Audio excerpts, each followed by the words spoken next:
I actually managed to stumble across a second Firaxa, but luckily the sonic emitter had just recharged. Almost immediately, though, I found the KOTOR harvesting equipment, and off in the distance I saw the absolutely massive Firaxan shark. I could see it just by poking my head around the fuel harvesting equipment. Even though they'd handed me the toxin, I decided to definitely not go with that.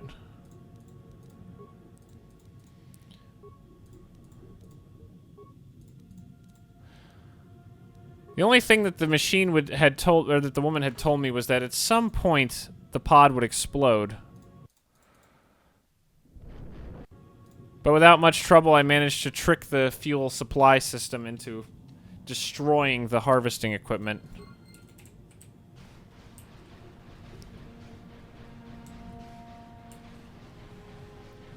But once I stepped out onto the bridge and held my breath and stared down the massive shark, it just looked at me and didn't even care. And just like that, I saw the star map sitting ahead of me. I'd say I ran over to it, but ran is a strong word in the suit that I was wearing.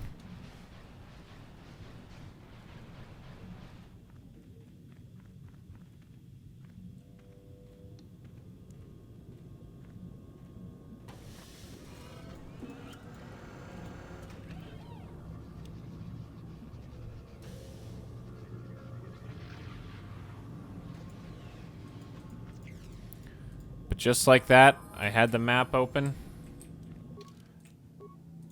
used my insight that I had gained,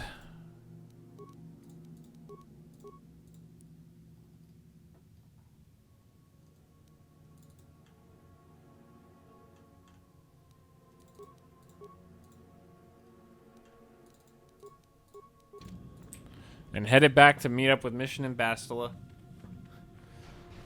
Now, while I wanted to go talk to the two scientists and basically hear the woman praise me and the man insult me, I knew that it wasn't really worth the time going in there, especially because it was up to them to find those two suits on their own. They probably would just say they wanted to wait for the Republic to get them out anyway.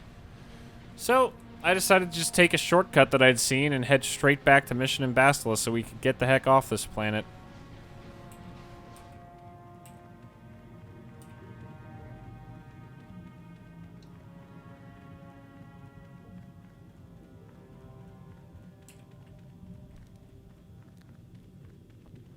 Gotta tell you, I wasn't too unhappy about getting out of the Firaxa-filled waters. No way, no sir. I was ready to get onto drier ground.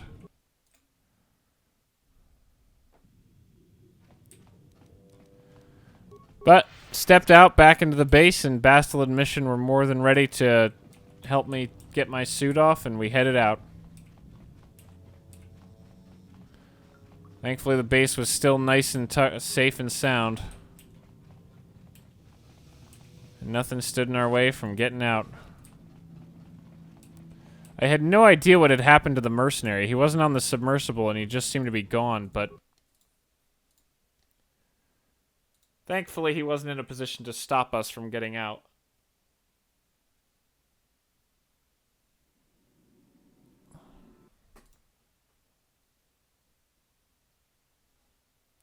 I had a sinking suspicion that Roland wouldn't be very happy with me for destroying the Republic's gear. However, he had no one to blame but himself, considering what they had unleashed.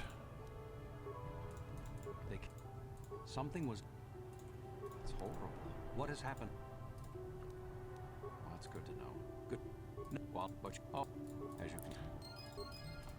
Roland, of course, was much more concerned about getting the equipment back, even though I had saved a couple of the scientists' lives. But considering they'd already made an agreement with the Selkath, but as soon as I stepped out of the embassy, lo and behold, more Selkath guards were waiting for me, and I figured, oh god, am I going to frickin' jail again? Apparently the Selkath sensors had picked up explosions from when I had destroyed the fuel pump. And as usual, the Selkath figured that I would be the one to give answers.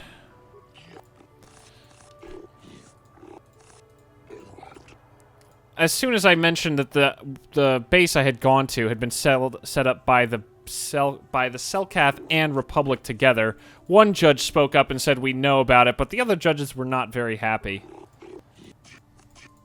They mentioned something about the progenitor. Seemed like a very important shark to the Selkath, as I had guessed.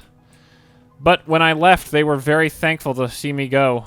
And they said, while everything that happened down there is bad and the Selkath going crazy and killing everyone is very bad, we appreciate you not killing the big shark.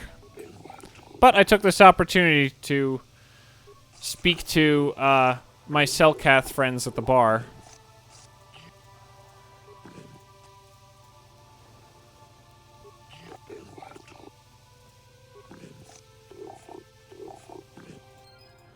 But when I told Nilko, he appreciated me not killing the progenitor as usual, as apparently is a surprise to people. But I also talked to Shalos and had some good news for him that his daughter had come back.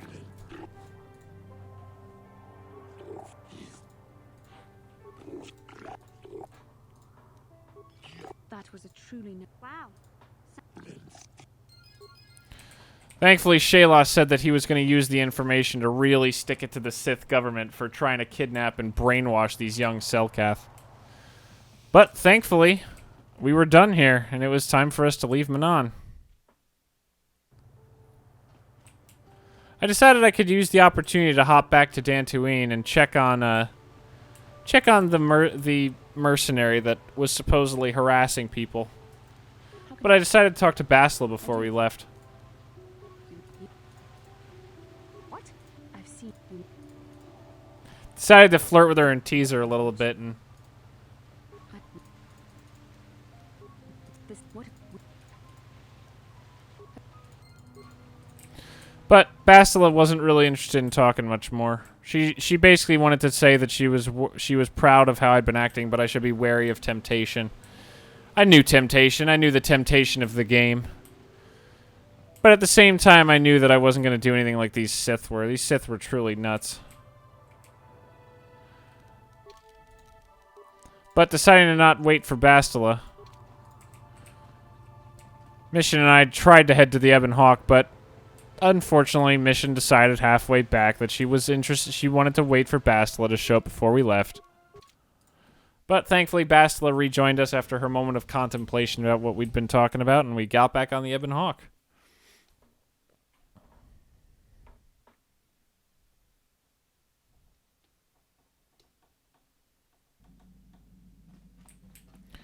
Once we were back on the ship, I decided to check in and see how everybody was doing.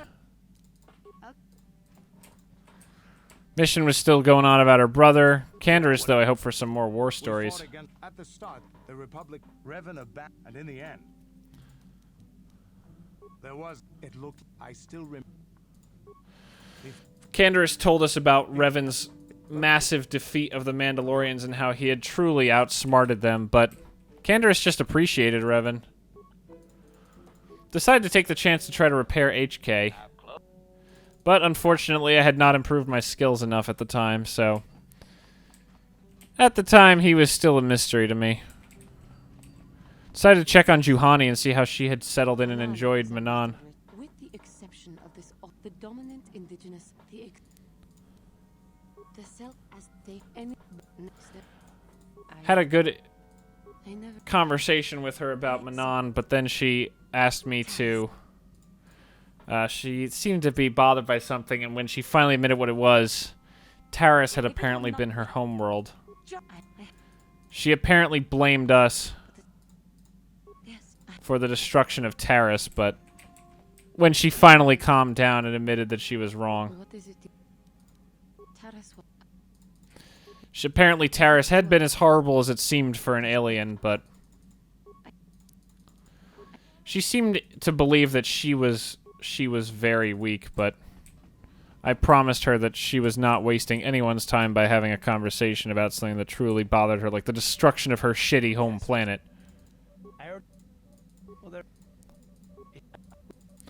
I then asked Karth about the destruction of his homeworld when Saul Kareth showed up and bombed Telos into dust.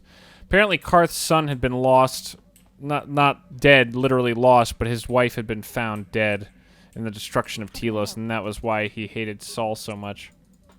I said, please. Neutral. Bastila and I talked a little bit about how the council had not sent a master with me on this mission, but she made the case that maybe, I decided to tease her, but she said that basically the council seemed to trust that she could help me, and maybe she was being given a chance at masterhood, which I teased her relentlessly about. But she made a fair point that a master would also attract lots of attention to us. I had originally been planning on going to Kashyyyk, but I knew that the more I dealt with the Sith, the more my face might become known in their space. So I figured it was more important to go to Korriban at this point.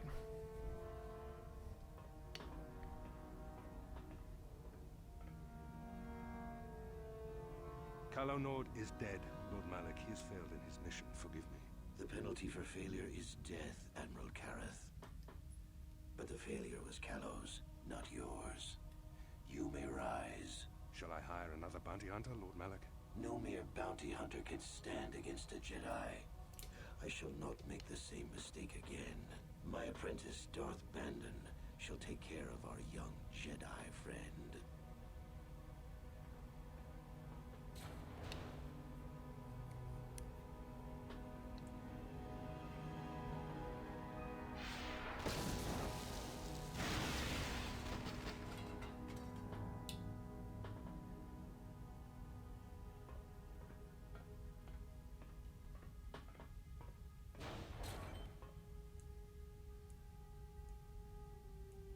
Find Bastila and bring her to me, alive, if possible. As you command, Master.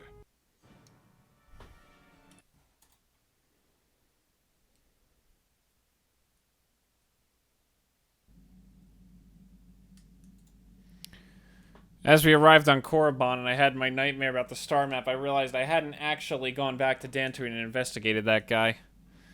I figured I might not have a chance for a while, so even though we touched down on Korriban, I decided it was important for us to head back and check on Dantooine quickly.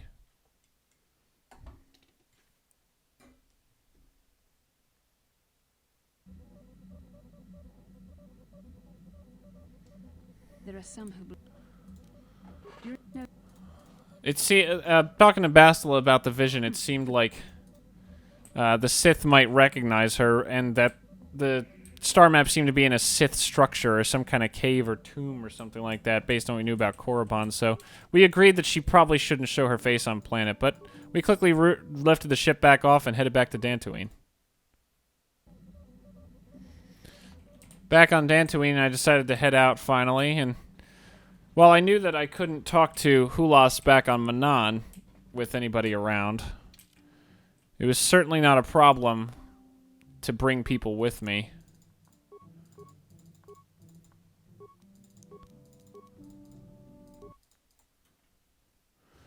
Onto my missions. Especially since Bastila and Karth probably wouldn't know. Or Bastila and no one else wouldn't know. Is there something? My mother's.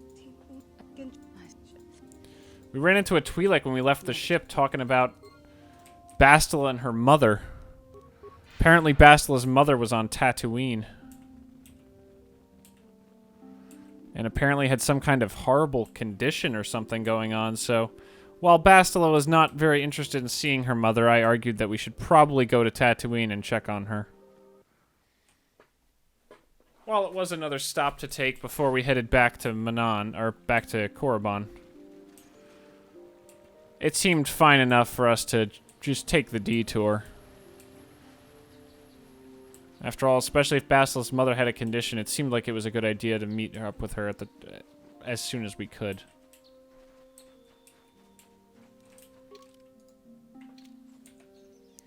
Unfortunately, though, mission kind of got held up trying to get out of the Enclave. But once she finally did, we headed to the Metale grounds in our attempt to find the man that the Genahardon had sent me to hunt.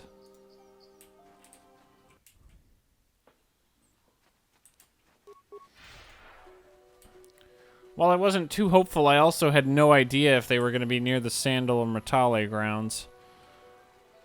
While it seemed kind of silly for them to be in the area. at the same time, there wasn't a lot of space on Tatooine where they would be able to just blend in with actual traffic other than, you know, the two big grounds near the Jedi Enclave.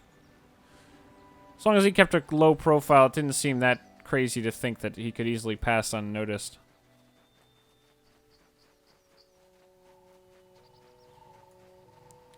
But a quick check and we finally found a strange speeder parked at the Matale estate.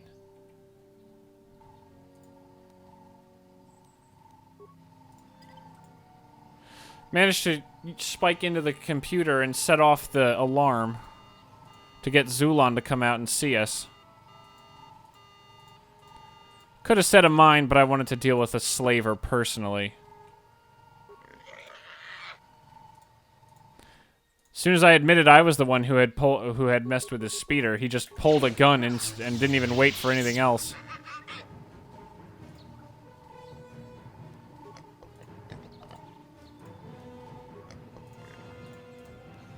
He wanted me to let him go, but I wasn't interested in dealing with slavers. I'm all for credits, but I'm not for people as currency.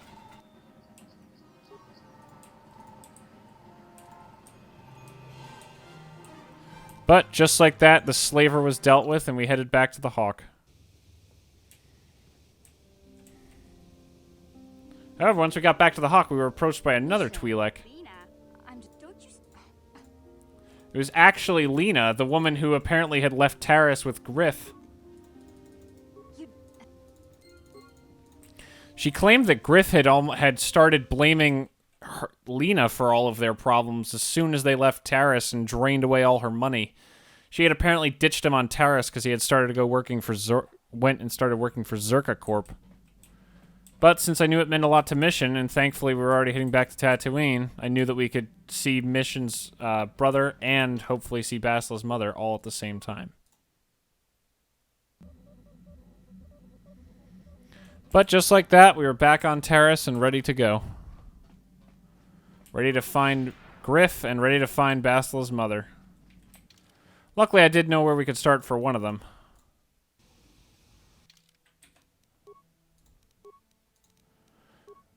I knew that Griff had been hired by Zerka.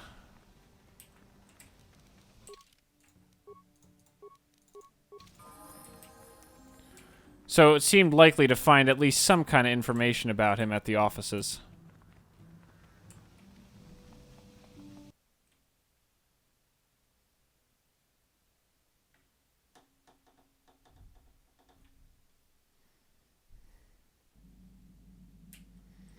Decided to take Canderous out of the ship for just a minute to help him stretch his legs.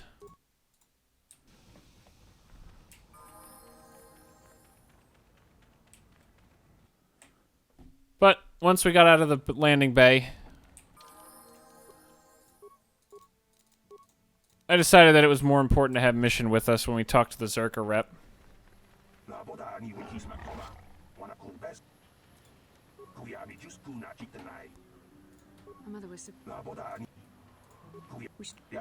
But right outside the Zerka offices, we happened to run into this really pissed off Duros, who said that Basila's mother, from the sound of it, was actually in the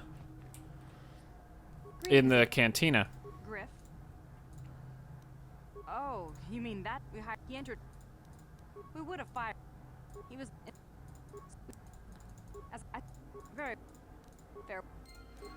Apparently, Griff had actually been lost in a Sand People raid recently. Now, it seemed decent chance that he was still alive, because apparently they weren't too high on killing people they could put to work. But that still didn't bode well. Luckily, we'd cleared out the Enclave recently, and while they hadn't been there, maybe a group that was going to rebuild the Enclave might have shown up later. Sadly, though, Basila kind of got hung up talking to a guy outside the Zerka office, and we had to wait for her to show up before we could head into the cantina and see her mother.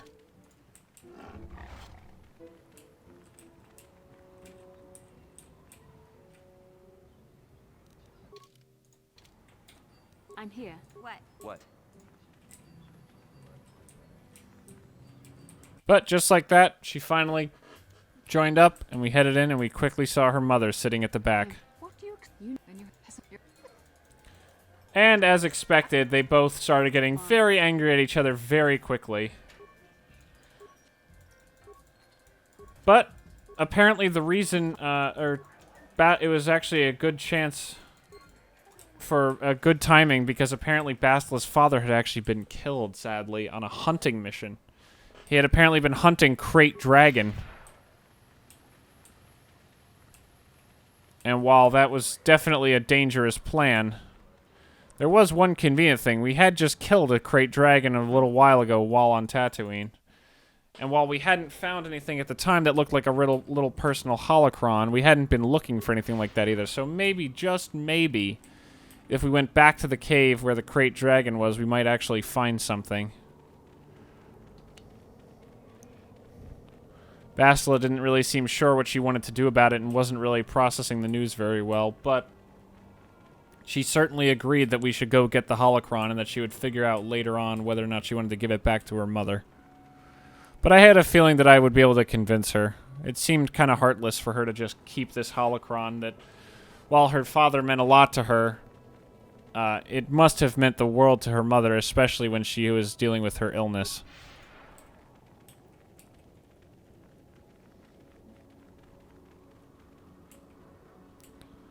But thankfully, before long, we found ourselves back in the area of the Dune Sea where we remember the Krayt Dragon cave. Plus, it had a nice it was a pretty close distance to the Sand People Enclave, so we could check if Griff had shown up there.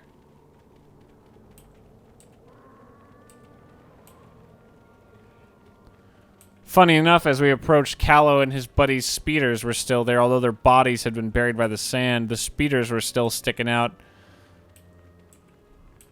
Turned on in their low power, just hover and standby mode. It seemed like they would just be floating there for a good while until someone showed up and took them away.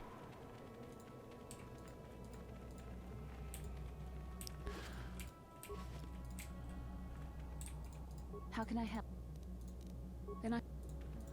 Thankfully, though, we found a holocron pack next to the star map, actually. Looks like the Krayt Dragon might have left it behind, shall we say. But as we left the cave, we were suddenly attacked. The man who attacked us was apparently named Darth Bandon. Funny enough, he actually referenced us defeating Callow Nord without him knowing it, though. He was fighting right in front of Callow's grave. I went in and engaged him immediately while trusting Bastila and Mission to deal with the other pair of Dark Jedi that had accompanied Bandon. Thankfully they did, and it was 3 against 1. And while Bandon certainly had some strong command of the Force, he definitely wasn't a match for the 3 of us. Though he certainly gave it a run, constantly trying to drain our health away.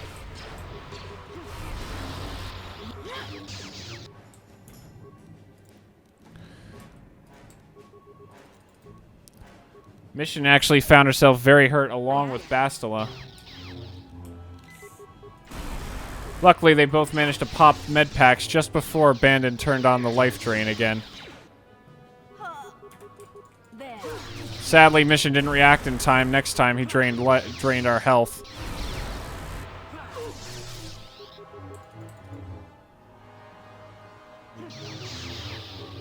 But me and Bastila finally had him cornered between us, and we took him down.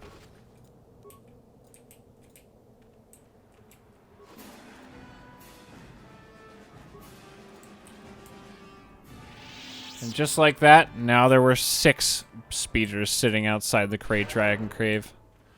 While we couldn't easily salvage them, whoever did was going to earn a good chunk of money, assuming they got out here quick enough. Yeah?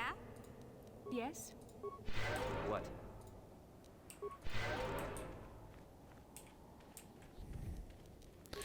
After using the Force, after me and Bastila used the Force to heal her and Mission back up to speed, we quickly headed off towards the Sand People Enclave, hoping to find Griff instead of his corpse.